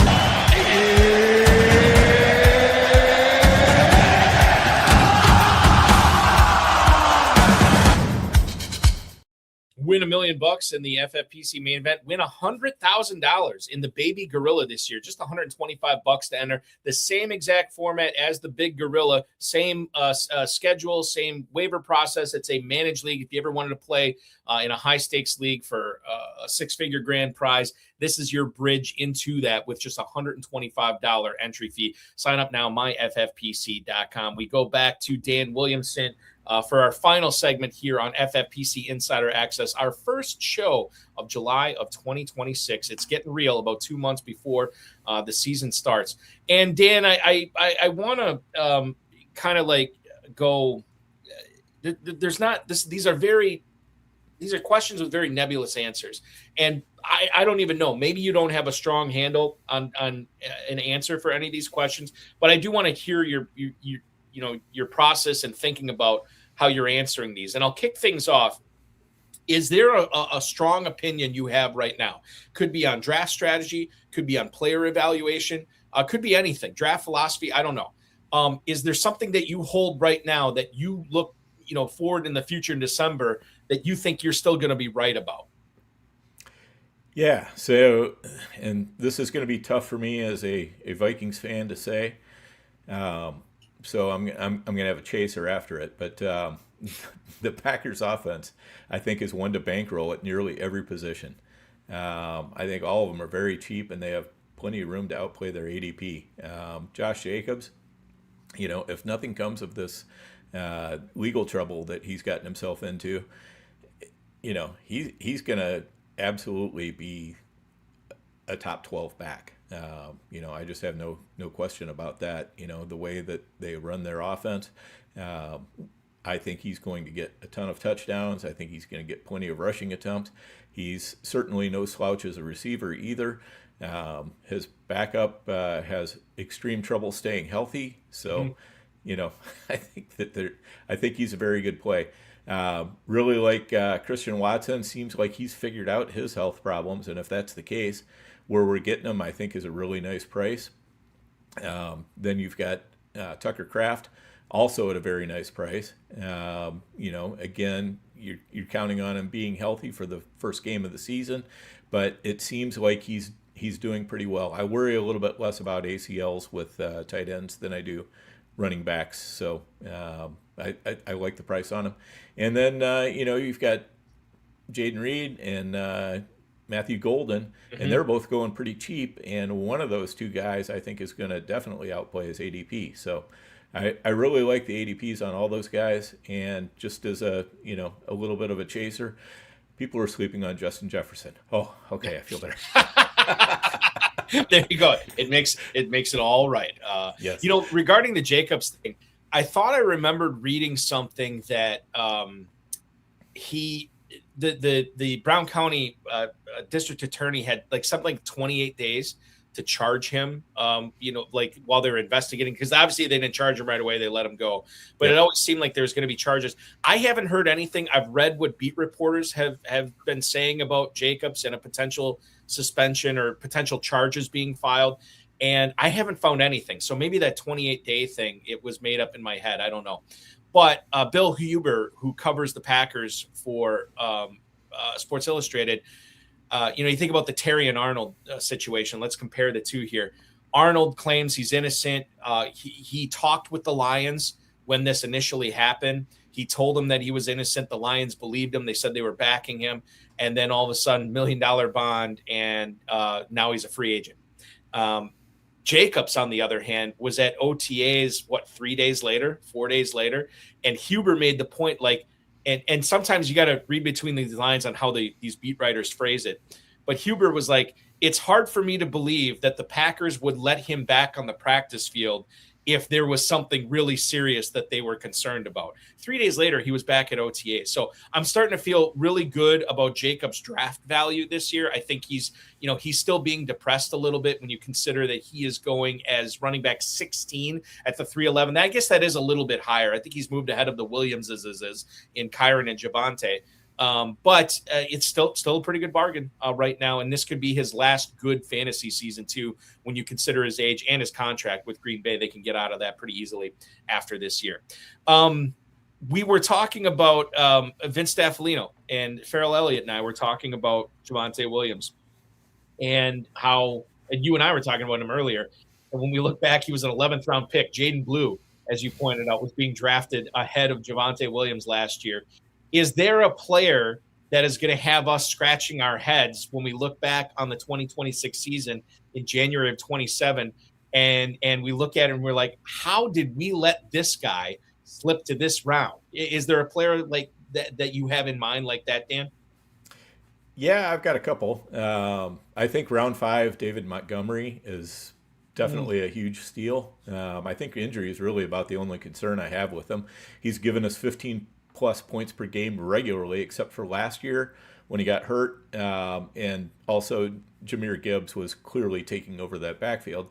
And in 2022, when the Bears were 3-14 under Matt Eberflus, he's a far better runner than Woody is. And he's a player who really doesn't need to come off the field on passing downs. So I know a lot of people are saying, oh, Woody Marks is going to be he's going to be the passing back. And probably to a certain extent, he will be, because I think that's where they'll probably take Montgomery off the field for breathers more often, as more in clear passing situations. But just because Montgomery's on the field doesn't mean that they can't pass the ball and use him as a receiver. So I feel like he's in a really, really nice place, because Houston has an awesome defense. I love running backs that have awesome defenses, and they have offenses that really are struggling in the passing game, and that's pretty much Houston to a T. So I see David Montgomery as being a very, very safe pick that I think is probably going to finish in the running back, I don't know, 9 to 14 range, something like that. Wow, nice. Okay. Yeah. And bear in mind too, remember, I know this is going back, but when David Montgomery was a rookie, I mean, he had the whole package as far as coming out of Iowa State. This is a guy that had more than 70 catches in his collegiate career in just 3 years. So pass catching has never been a problem for him. And now he gets the opportunity maybe to do that a little bit more outside of Jahmyr Gibbs. Woody Marks is a good pass catcher, but he's not Jahmyr Gibbs. So there is something to be said for Montgomery, especially with the way Houston wants to play defense, run the ball, the meat and potatoes football that Montgomery would thrive in an environment in. You said you had a couple of players beside, or one other one? Yeah, I would throw Jordan Mason in there as well. Again, I don't think he's going to be super spectacular, but I see him as being a clear running back 2, probably in the 15 to 22 range, something like that. Mm-hmm. And he's going much cheaper than that. There are players that are going earlier than him that I think he belongs in the same conversation with. So whether those players should slide later, whether Mason should slide earlier, I don't know. But I'm going to take the discount on him while he's there. In regards to Mason, and this is wild in 2026 and hearing Mason's name pumped up. So I have to ask for some exposition here. What's different this year in 2026 as opposed to 2025 for Jordan Mason? Does the quarterback improve it that much? The offensive line, I know it's better than it was last year. Certainly should be healthier too. Does that factor in, or is there something else I'm missing on Mason? Yeah, healthier offensive line for sure, and also just a better quarterback situation, because the problem was that the Vikings a lot of times were going 3 and out, or else they'd maybe get 1 first down and then they'd have to punt right after that. When you don't have long drives, running back like Jordan Mason doesn't really have the chance to get himself going. He gets far fewer rush attempts throughout the course of the game, not down on the goal line very often. Most of the time when the Vikings were in games, they were having to, play from behind, and that's just not a place where you're going to be, putting in your running back who gets you, a steady 3-4 yards and often 7-8 yards, but mm-hmm. You're looking for plays that are like 15-20 yards. 15 years ago, roughly, Dan, I made the decision that I was going to not, like, I was living in my own fantasy echo chamber for basically since the mid 90s. Anybody who thought differently about things than me, I just tuned them out. And I realized, I need to start opening myself up to these other opinions because it's going to make me a better fantasy player. And it did. And yet there are certain players, there are certain philosophies that I feel like I just can't get on board with. Player evaluations I can't get on board with. And no matter what anybody else says, I'm going to be staunch in the way I do something in regards to a strategy or a player. Is there a player this year? You don't care what the rest of the industry says. You don't care what your friends say. You don't care what your co-owners say. You are going to be on board with this player. You're going to draft them a ton no matter what anybody else says. Is there an NFL player that matches that description for you this season? I went through many years doing the same things as you, Balky. Right, yeah. If it didn't fit my worldview, then it didn't exist. So I have since kind of mellowed out in my old age, and I've gotten to the point where I have what I call strong opinions weakly held, which means that I have confidence in what I think, but on the other hand, I'm going to keep my mind open, and if somebody can give me a good explanation as to why I might want to think about it differently, then I'm going to be open to that rather than just saying, nope, I don't want to hear that. So there is no player. There's nobody, or there is. Well, I mean, Chase Brown possibly in the second round. I like him an awful lot. Anytime he falls a little bit, I'll definitely be taking him. I'll push him up to even the 201, depending on who else is there.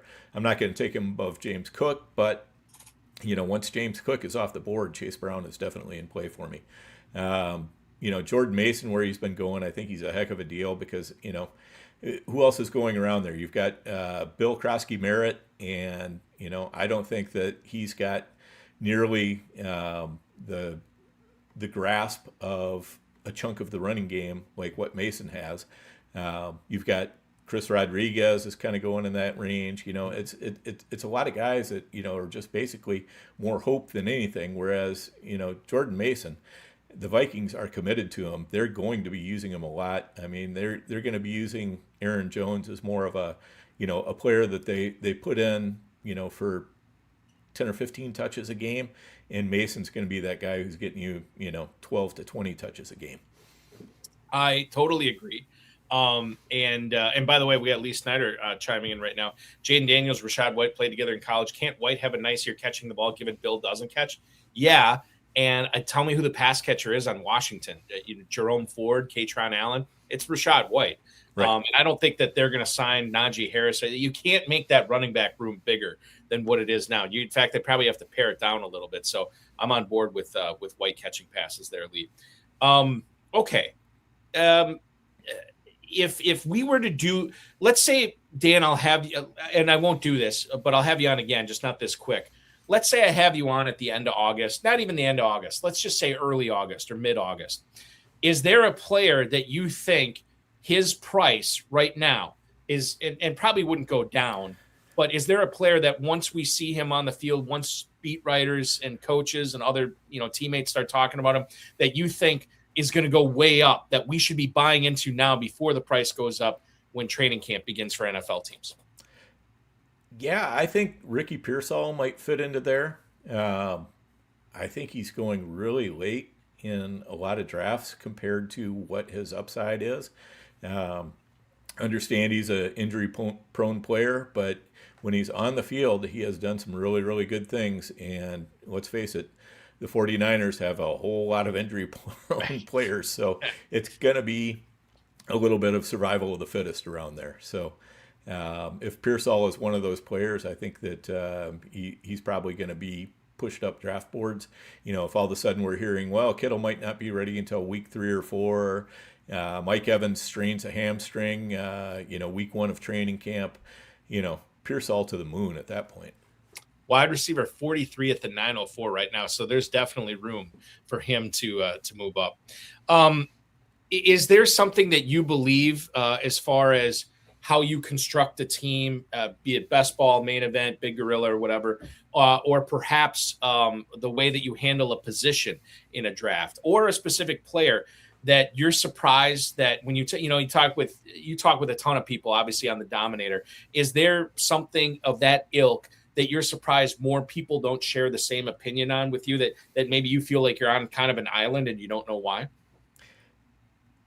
Not too much, though. I will say the extreme faith in Jadarian Price kind of surprises me. I feel yes, me too. I feel like he's being overdrafted. I think he's firmly in a committee. I know that he's got that first round draft capital, but I'll tell you what, late first round draft capital is not the same thing as early first round draft capital when it comes to running backs. And, I do think that Charbonnet is going to be a thorn in his side at some point this year. And that could be as we're coming down the stretch when the weeks really, really matter. And Jadarian Price might be a 2-down running back. And, he might be a pretty good 2-down running back. But, just looking at what happened last year with Walker and Charbonnet, and, Walker he was really hard to play, especially in managed leagues. I mean, he wasn't as bad in best ball leagues because he would just go in there. But in the managed leagues, I had a team that had Walker and Charbonnet both. And I was like, this is great. I got the lead runner and I got his backup. It's fantastic. And it ended up being, I had no idea who to start every week. Mm-hmm. And about 50% of the weeks I was making the wrong decision. So it was just horrible. And I think that could happen. I know we got a new offensive coordinator in this year, but we still have the same head coach. I think he's going to, want to trust Charbonnet a little bit more around the goal line, that sort of thing. Charbonnet is definitely a better receiver. Jadarian Price, in college, the knock on him was that he was not a good pass blocker, and nobody really knew if he was any good as a receiver or not. Mm-hmm. So, those are the kind of things, and I see him going up, in the 7th round, and I'm like, I don't understand it. There's just so many other players that I would rather take there. I think that, and I think of the FFPC chop leagues that we started offering a few weeks ago, which you could sign up now, myffpc.com. They start at $35. You just don't want to be the last place finisher in your league on any given week. And if you avoid that all season, you win your league, you win the cash, you win free entries, whatever you choose for your prize. And I think about a guy like Jadarian Price in that format. And it's interesting because he is being pushed up so high. And Brady Henderson, who covers the Seahawks for ESPN, said that he was not drafted to be a high volume guy right away. Okay, I can kind of understand that. Rookie running back. They signed Emmanuel Wilson. They still seem to love George Holani. If he's not a high volume guy right away, that would mean he maybe would be a high volume guy at the end of the year. But at the end of the year, you should have Charbonnet, who they obviously trust and they love, and they put him in there a ton. And so if Charbonnet is back, maybe he's back sooner rather than later, then tell me how Price has the opportunity to pay off this early 6th round draft capital as running back 26. If it's not happening early and we don't believe it's going to happen late, I just feel like he's the type of guy to avoid. He's the type of guy that could cost you your chop league. See, to me, I was drafting him before the NFL draft. I was getting him late. I didn't really know a ton about him. But I knew that there was plenty of people that loved his tape, played behind Jeremiah Love. So maybe he's great. Maybe he's not. I don't know. He didn't get the opportunity that a lot of other starting backs would, or a lot of other running backs would get to start at their collegiate program. But now, I mean, that was like 10th round, 9th round. Now it's like early 6th. I don't get it. And I'm not seeing it. I'm with you. So Dan, you and I can be on our anti-Jadarian Price island in the early 6th round. I'm there with you. A Packers fan and a Vikings fan on the same island. Jadarian Price, ADP, bringing us together. Who would have thunk it? Is there a player that you have seen in your drafts that you just can't help yourself? He's falling right now. Nobody else wants him, but you have a soft spot for him. Is there a player that you've been collecting because there has been a dip in his value? Yeah, a couple guys earlier on in drafts, kind of in the late single-digit rounds.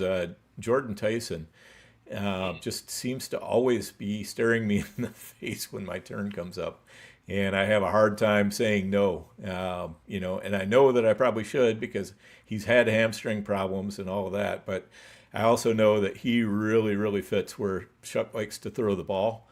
I think he's potentially a future number 1 receiver. I don't know what's going to happen with Olave there, whether they will get him to a long-term contract or not. But I think Jordan Tyson, at the very least would be a 1B to Olave's 1A. And it's all a matter of how quickly that happens. So he's a guy that I've been taking, probably too much of. So I'm trying to slack off as much as I can. But I keep looking around and I'm like, there's nobody I like better. So I have to force myself. Another one, this one's really late in drafts, but Dalton Schultz, he's the most boring player ever. I will absolutely admit that. Totally boring. But then, you go look at what he did over the last 11 games or so of last year, and he was a tight end 1 almost every week. And nobody seems to be taking that into account. I don't think that the offense is going to change that much. Stroud is very comfortable throwing to him as an outlet. I think that he's going to be one of those really safe tight ends that you can get really late in the draft, that will allow you to go out there and take chances and take the Sadiqs and the Kincaids and players like that, and then come back around with a Dalton Schultz late in the draft and say, okay, I can wait and see what happens with these guys, and I can play a guy like Schultz and feel pretty confident that I'm not going to fall too far behind at tight end. On When Extra Reps airs tomorrow night at 10 p.m., there's a conversation that we have about Dalton Schultz on that show. And Vince Staffolino, when we were talking about Schultz, because we had an email about somebody who's like, this guy's being undervalued by FFPC players again. And we looked at his stats from last year, and Vince is like, well, look, I don't want to say that this is what happened, but can we check to find out where Schultz's big games when Nico Collins was hurt? So we looked it up live on the air. It was great, fantastic streaming. And it wasn't. I mean, in fact, there was a lot. I mean, Collins not only played in all of Schultz's big games last year, sometimes Collins had great games, and Schultz still had a great game too. So I think that there's got to be, and I know Higgins is supposed to take a big step forward this year. They've been talking him up, but for what he does on that team, and the role he plays, and where he's going, most importantly, where he's going in big gorilla drafts right now, FFPC main events, it makes perfect sense to add him on as your second tight end, especially if you go with one of these high upside guys early on. When I was writing this question, I was trying to think if I had a good answer for this, and I have an answer to it. I don't know if it's a good one. Is there a player, when you think about all the months that you've been drafting already, or maybe not even just a player, maybe a position or something that you held true about this year's drafting season? Is there something that you've changed your opinion on and done a 180 on anything? Or maybe not a 180, but maybe a 90 or a 120 or something like that. Has there been anything like that, Dan? And if there was, what sort of prompted that? Yeah, and I got to say, Balky, these were really good questions because some of them I had to think about for a little bit. And this one, though, was not one of them. I knew the answer to this one right off the bat because I came charging out of the gate this year going, Breece Hall, terrible pick. Not interested at all. Don't want him. And, I've come around. I think Frank Reich and Geno are probably good for him. I think this offense is probably going to use, Frank Reich likes to throw to the running back. That's part of his offense. He also likes to use a bell cow back a lot. Geno, I think, is going to keep this offense at least a little bit more on schedule. I think the Jets could still be a train wreck, but I think Breece Hall might be able to be a player that can rise above that. He's always had the talent, so I love the talent. I'm buying in again. I thought I was out, and they pulled me back in. They pulled you back in. Breece Hall, I don't think it was to the degree you felt about him early on, but he was not a target of mine at all. And now I feel like I need to get back in the business. Running back 14 at the 304. I think this is a player that's going to have a really solid season this year. Okay, let's talk about. Let's do this final question here. Okay. If anybody who watches this or when I get the audio uploaded, who listens to this, if there's one thing they have to take away from what Dan Williamson said on FFPC Insider Access, if they only remember one thing, what is it, and why is it that Jordan Mason is going to be a stud this year? There you go. No, it's actually the two things I haven't said yet. That I think are the most important things to remember. First off is I think talent is really a magnet for targets and touches, and I know that's not going out on a limb to say it, but kind of the reverse of that is vacated touches got to go somewhere, and player X is the only one we can think of. That's a terrible draft strategy, especially in the early and middle rounds, unless that player is really talented. When you're pushing guys up, and you're going, well, this is a guy who's going to have to get the touches. And you can't, feel really confident about their talent. I'm going to go somewhere else in the draft. I'm not going to take that guy.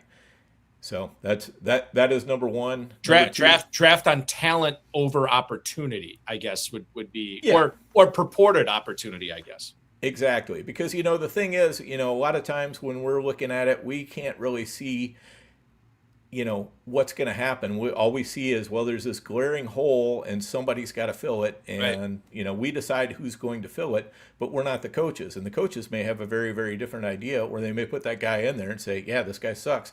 We're going to grab somebody off the street, or we're going to promote that third or fourth string running back. And, boom, how many times has that worked out? And all of a sudden everybody's scrambling around week 3 or week 4 to add that running back that nobody was even thinking about drafting, that nobody has on any of their best ball rosters, and it's like, where did this guy come from? Well, that was probably a situation where everybody was assuming that the vacated touches got to go somewhere. Yeah. So, and the other one I think is, really that confidence is your best friend when you're drafting, but ego is your enemy. So nice. Yeah. Scott Pianowski said that last week when we were talking about drafting for upside and how to handle it.